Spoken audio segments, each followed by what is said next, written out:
Tomo minha Bíblia, muito quero aprender. Vou contente para a escola. Saúde os queridos internautas com a doce e gloriosa paz de nosso Senhor e Salvador Jesus Cristo.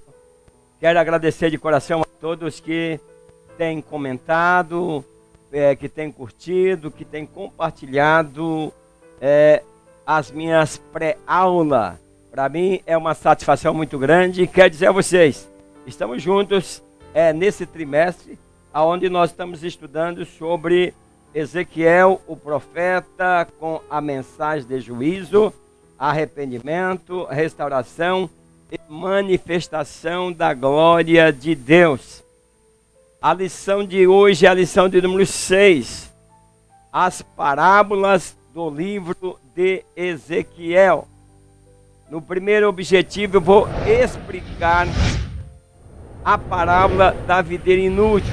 Também vou estar explicando aí logo na entrada da lição o que é uma parábola. Queridos professores, queridos alunos, queridas professoras, para que nós possamos fazer com que nossos alunos saibam o que é uma parábola. Talvez tem pessoas chegando na escola hoje e não sabem o que é uma parábola. Então, nesse primeiro objetivo da lição, vou estar explicando sobre isso. Vou mostrar aí Jerusalém como a esposa infiel da parábola, né? Também vou fazer alguma ilustração quando o marido chega em casa e encontra a sua esposa com outro homem na cama. Que pânico que é causado. Isso eu vou estar mostrando para vocês no segundo ponto desta lição. No terceiro ponto, nós vamos destacar a alegoria da parábola das duas águias. Então eu gostaria que vocês ficassem comigo até o final. O texto áureo ele diz o seguinte: porque eu estabelecerei o meu concerto contigo e saberás que eu sou o Senhor. Ezequiel 16:62. A verdade aplicada, a verdade que nós vamos aplicar nesta lição. O discípulo de Cristo foi chamado para frutificar, ser fiel em todo o tempo e submeter-se ao plano de Deus. O texto de referência está em Ezequiel 15, né, do versículo 2, né, e nós temos aí versículos alternados até os 60. Antes de tudo, quero mandar um grande abraço para Matheus Ferreira. Ele diz que essa aula tem sido uma bênção. Marcelo Honorato, ele diz que é muito ruim ficar sem as aulas, né? Vou procurar ver se nós não temos aí essas alternativas de ficar sem lição, buscar outras alternativas, né? Para que nós possamos ter as aulas contínuas. Ele disse que gostou muito do certificado, né? Deus abençoe, e disse que também gostou da lição. Você que não tirou o seu certificado, olha a aula anterior que eu estou explicando e você vê que o certificado está lá no site. Não quero que as pessoas digam, prometeu e eu não recebi. Eu mando o certificado para todos. E quem quiser mandar pelo WhatsApp, está lá o endereço também. Laurita Pereira, ela disse que esse trimestre vai ser bênção. E ela fala que gostou muito da ilustração da aula passada, que ajudou na aprendizagem. Anisomar Barroso, de Goiânia, do Ministério Fama. Ele disse, muito bom comentário. Parabéns, abraço, obrigado. Grande abraço ao nosso internauta Antônio Carneiro Filho. Vini Galeana, esse que está sempre aí junto conosco. Ele disse, começamos bem, pois se haver arrependimento, de verdade, as bênçãos vêm. Então ele está falando sobre que esse trimestre nós começamos bem. Está falando de um arrependimento que vem do fundo da alma. Então, como eu disse, antes de entrarmos aqui nos comentários da lição, o que é parábola? Você sabe? Professor, professoras, pergunta aí para os seus alunos se eles sabem o que é parábola. Então, nós vamos explicar que parábola é uma narrativa alegórica que transmite uma mensagem indireta por meio de comparação ou analogia, né?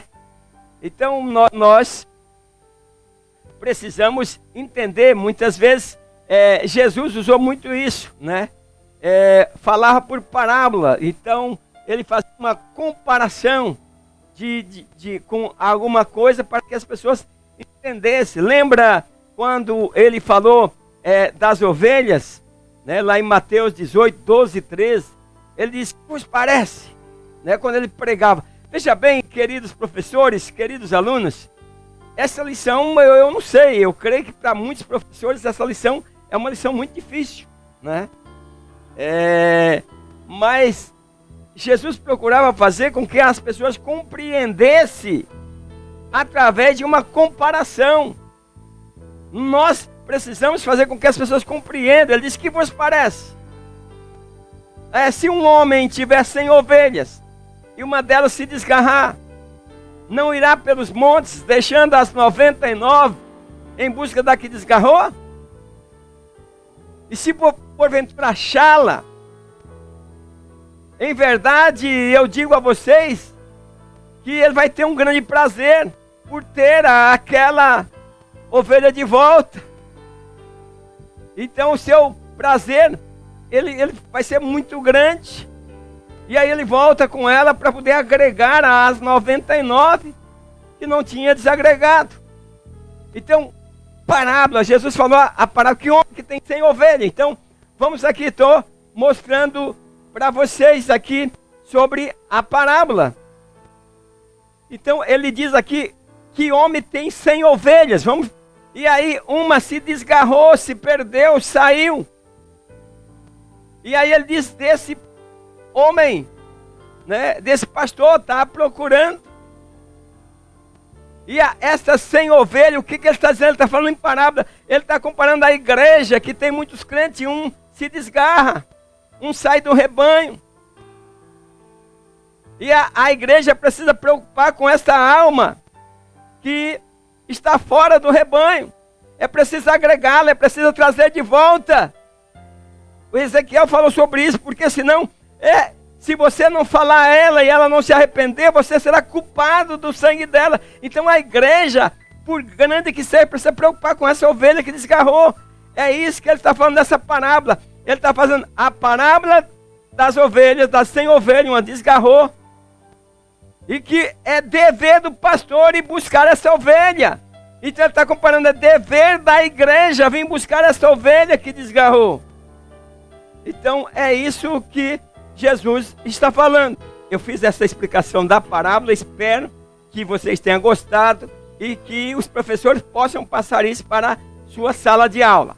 Um diz assim: a parábola da videira inútil. Essa parábola comparava os habitantes de Jerusalém a uma videira que não dá fruto, estéril, e que por isso mesmo é inútil, não serve. Então, meus queridos, videira que não dá fruto não serve. Então, o que representa? Ela expressa o pecado, a rejeição consciente e deliberada de um povo que foi chamado por Deus. Então, meus queridos, aqui está a videira. Ela secou. Isso aqui representa o pecado. O pecado nos deixa num estado terrível. Ela se desarraigou, né, da videira verdadeira, que é Jesus. Então o que acontece? Ela secou, e não é isso que o Senhor espera de nós. O Senhor espera que nós sejamos videiras não secas, apodrecidas pelo pecado. Isso aqui está mostrando que o seu povo, lá em Ezequiel, estava apodrecido pelo pecado. Será que nós não estamos vivendo essa mesma situação em que vivia o povo na época do cativeiro babilônico, na época em que Ezequiel estava profetizando? O 1:1 diz assim: videira, uma árvore, símbolo da frutificação. A videira é uma árvore cultivada desde a antiguidade por seus frutos abundantes, a uva. Nós sabemos que eles fazem muitas coisas com a videira, com o fruto da vide.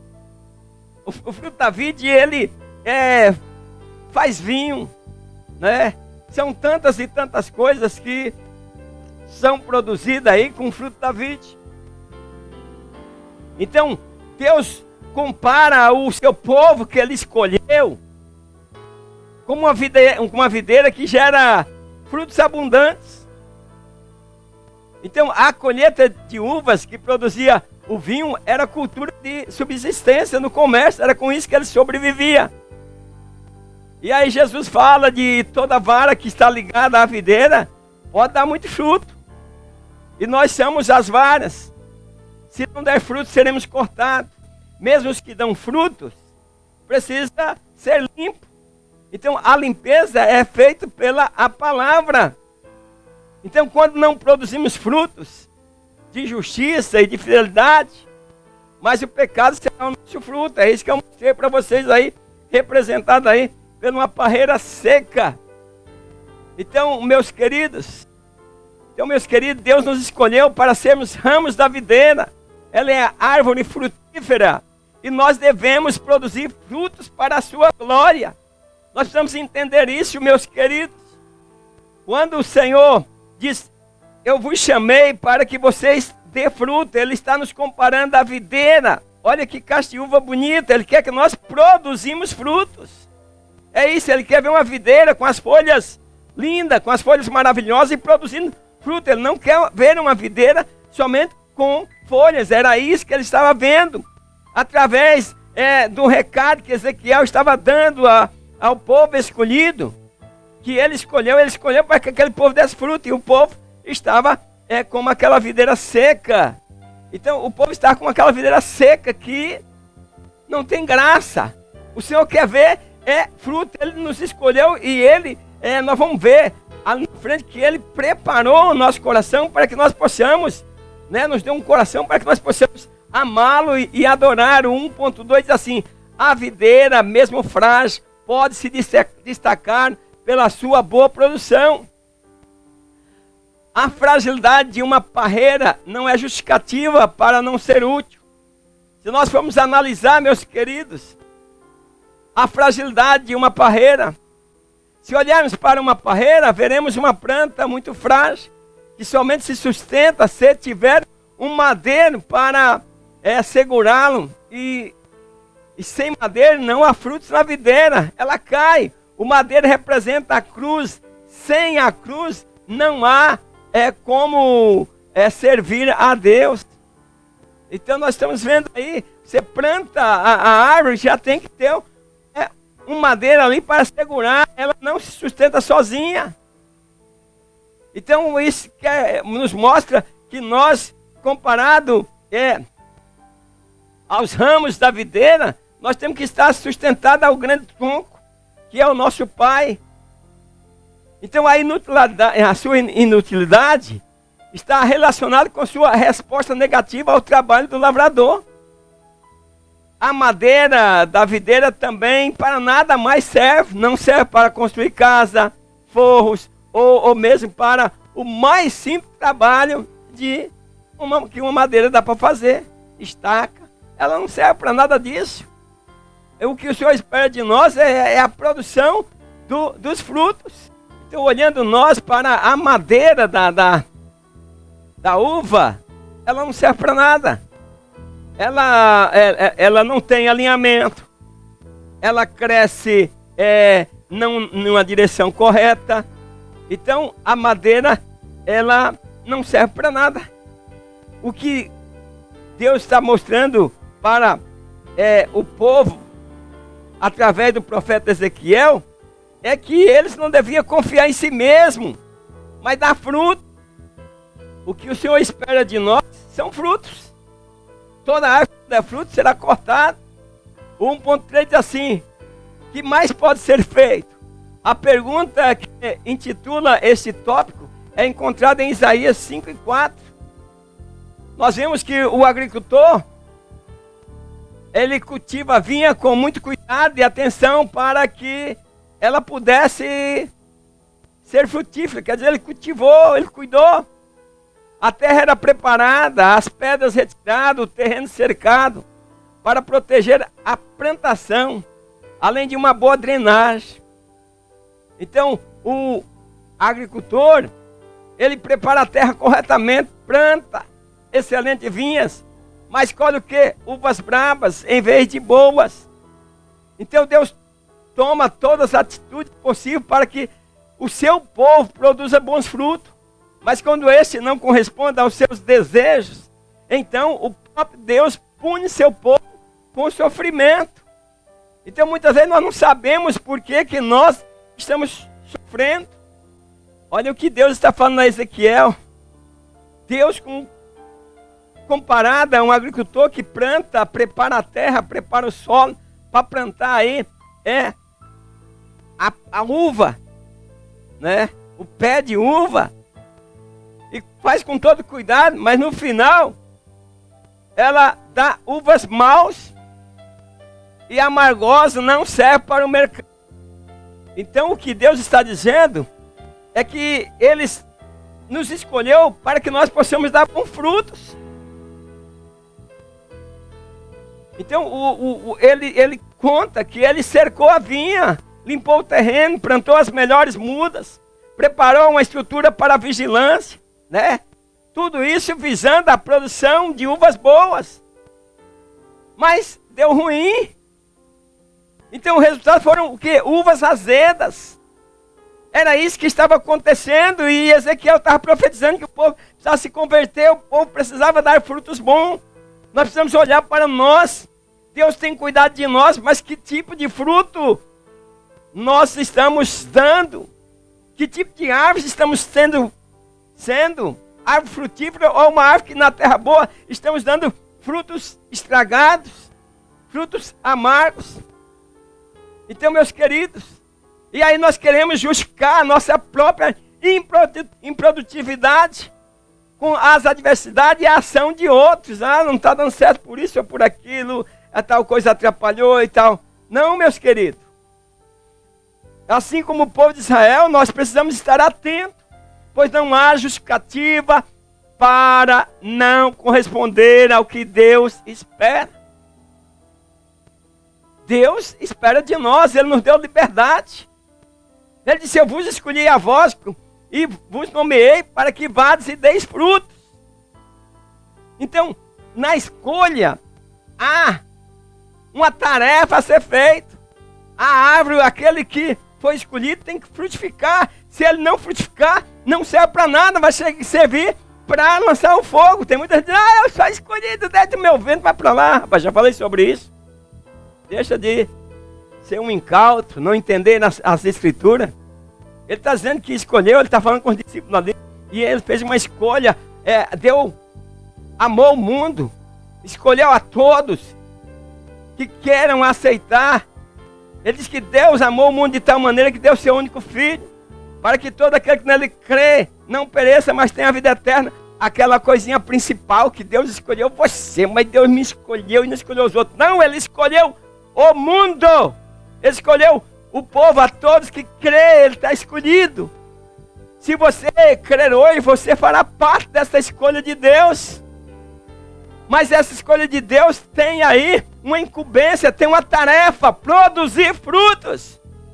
É o que nós não queremos mais. Nós estamos preocupados com as redes sociais, comentamos muitas coisas a respeito de cantores, artistas, mas não fazemos um comentário sobre a obra de Deus, o que devemos fazer, o que não devemos fazer. Quando nós comentamos alguma coisa, se nós colocarmos lá Jesus Cristo salva, nós estamos sendo meio cafona. Então, meus queridos, Deus espera de nós, com a escolha, com o sacrifício de Cristo na cruz, que deu a vida para que todo aquele que nele crê, Ele espera a frutificação. Ele age, provê tudo o que é necessário para que nós possamos frutificarmos. Nós que não estamos dando valor. Quero mandar um grande abraço aí para o internauta Marcelo Honorato. Ele disse: essa lição é muito maravilhosa, sei que vamos aprender bastante. Deus te abençoe grandemente. Que Deus abençoe a sua vida. Obrigado, Marcelo. Orlando Dia de Souza. Eles gostam muito de suas aulas.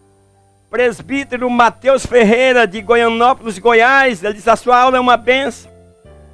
A irmã Laurita Pereira, ela diz obrigado, eu que agradeço, irmã Laurita. Wagner Gomes, ele diz assim, como sempre, aulas maravilhosas. Então que Deus abençoe, viu? O Orlando, ele é de Sumaré, interior de São Paulo, né? E obrigado, Orlando, por você dizer aí que gosta muito das nossas aulas, da minha aula, e que Deus continue nos abençoando. Grande abraço. Vocês não deixem de comentar, compartilhar e pedir para as pessoas se inscreverem no meu canal. Se você está chegando hoje pela primeira vez assistindo o meu canal, então se inscreva. 2 diz assim, a parábola da esposa infiel. Essa parábola compara Jerusalém com uma esposa infiel, que não cumpriu a aliança feita com Deus como nação escolhida.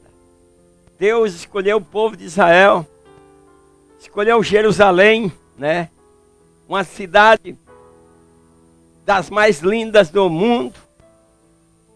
E aí entregou a esse povo, mas eles não corresponderam com a bondade e a graça dispensada. E viveram fora das regras que Deus tinha passado.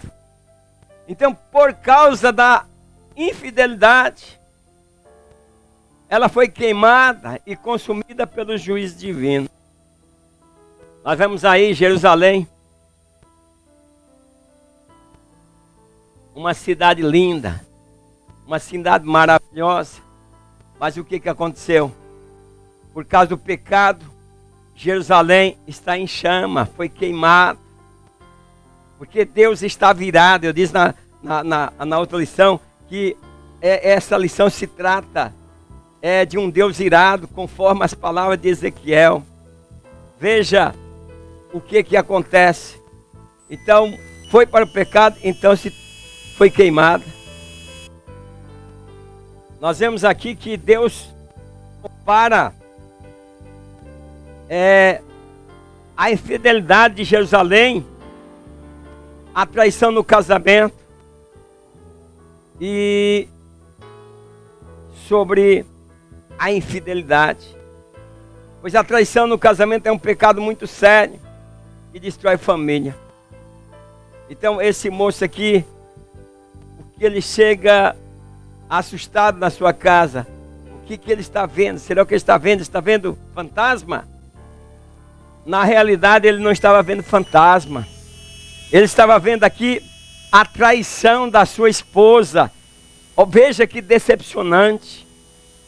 O cidadão é bem alinhado no seu trabalho. Chega em casa, a esposa está com outro na cama. Qual será a reação? Então é isso que Deus comparou aí a infidelidade do seu povo que ele escolheu com um homem traído. Então quando nós não andamos conforme a vontade de Deus, é preciso, queridos professores, queridas professoras, passar isso para os seus alunos. Deus, na sua bondade, né, que a graça de Deus nos alcançou, e aí ele se sente traído por nós. E aí, qual é o resultado? Qual foi o resultado desta cena que eu estou apresentando para vocês? Qual será que foi o resultado? Então, qual foi o resultado de Jerusalém? Ser queimado. A desobediência nos leva a pagar esse preço. O 2.1 diz assim: a infidelidade traz consequência desastrosa. Ser infiel trouxe a separação de Deus com Israel. Então nós vemos que sempre que há infidelidade, os resultados são desagradáveis. A tristeza, a angústia, as acusações e a falta de confiança toma conta. Quer dizer, vai ficar uma marca para o resto da vida. E aí, por exemplo, um casal desse que acontece, separação. Quem vai pagar o preço? Os filhos. Agora tristezas, mágoas entram no coração. Então, meus queridos, a infidelidade merece uma punição. Então as iniquidades separam o povo do relacionamento com Deus. Como estou mostrando, o relacionamento desse casal, antes dele descobrir essas coisas, talvez era um relacionamento muito bonito. Mas agora a iniquidade separou, agora o pecado separou, a traição separou. Então, nas profecias de Ezequiel, Jerusalém é acusada por suas abominações e idolatrias. E o profeta Ezequiel refere-se a elas usando a figura de adultério e de prostituição espiritual. Nós precisamos entender, tem coisas que Deus se revolve. Quando nós amamos qualquer coisa, qualquer idolatria, Deus se revolta contra nós. O 2.2 diz assim, o perigo de desprezar a benignidade de Deus. Interessante notarmos que após falar com Ezequiel para tornar conhecida as abominações de Jerusalém, Deus revela ao profeta que iniciasse a mensagem trazendo a memória do povo, a origem e o nascimento da cidade. Então, Deus está dizendo, quando a cidade estava desprezada por todos e abandonada totalmente indefesa, Deus não deixou que eles morressem. Cuidou e proveu e fez uma aliança. Mas essa aliança era para que Deus fosse o Senhor. Mas eles quebraram essa aliança. Então que nós não venhamos, meus queridos professores, professoras, internautas, que não esqueçamos o amor de Deus para conosco, quando ainda nós éramos pecadores separados dele. Olha a situação que você vivia, sem esperança. Não pense que as pessoas que vivem no bar das vidas, nas boates da vida, nos bailes da vida, são pessoas felizes, são pessoas realizadas. Não, elas dormem com um peso de consciência, mas você não. Você agora tomou o fardo de Cristo, que é leve e suave. E que nós, queridos professores, internautas, não venhamos esquecer o amor de Deus para conosco, que nos amou sendo nós ainda pecadores. O 2.3 diz assim, a graça de Deus revelada na aliança eterna. Nos últimos 4 versículos de Ezequiel, capítulo 16, são identificadas expressões que apontam para a graça de Deus. Então, nós vemos conserto eterno, que Deus diz assim, estabelecerei o meu conserto, vou reconciliar contigo, se vocês se arrependerem, isto é. Então o Senhor Deus, Ele revelou por meio de outros profetas acerca de um novo conserto. E esse novo conserto veio através de Jesus. O 3 diz assim, a parábola das 2 águias. Após denunciar acerca de Israel não ter correspondido aos cuidados do divino lavrador, se tornando assim como uma parreira inútil. E o que nós falamos e mostrando é uma parreira seca, né?